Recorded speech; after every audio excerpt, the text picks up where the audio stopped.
সময় 1849 সাল। ডেথ ভ্যালির ইংরেজি নামকরণের পেছনের কাহিনী।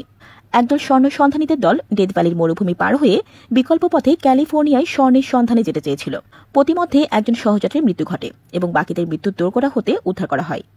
তাদের একজন মৃত্যুর দোরগোড়া হতে ফিরে আসার সময় পিছে ফিরে তাকিয়ে উক্তি করে বিদায়। মৃত্যু উপত্যকা ডেথ ভ্যালি। এখান থেকে স্থানটির নামকরণ করা হয় ডেথ ভ্যালি হিসেবে। পৃথিবীর অন্যতম আশ্চর্যজনক স্থান ডেথ ভ্যালি বা মৃত্যু উপত্যকার, যেখানে 1913 সালের জুলাই মাসে 134 ফারেনহাইট বা 56.7 ডিগ্রি সেলসিয়াস সর্বোচ্চ তাপমাত্রা নথিভুক্ত করা হয়েছিল, যা মধ্যপ্রাচ্যের মরুভূমির তাপমাত্রাকেও হার মানায়। আশ্চর্যজনক হলেও সত্য, এখানকার ভূমি বাতাসে বয়ে চলা তাপমাত্রা হতেও দ্বিগুণ উত্তপ্ত। 1972 সালে ভূপৃষ্ঠের তাপমাত্রা রেকর্ড করা হয়, যা ছিল প্রায় 200 ফারেনহাইট। তবে মজার ব্যাপার হল, ডেথ ভ্যালির তাপমাত্রাকে ছাড়িয়ে আরেকটা রেকর্ড করা হয়েছিল লিবিয়ায়। তবে 2012 সালের রেকর্ডটা আবার ডেথ ভ্যালির ঝুড়িতে ফিরে আসে, কারণ লিবিয়ায় সেই তাপমাত্রার রেকর্ডটি ছিল ভুয়া।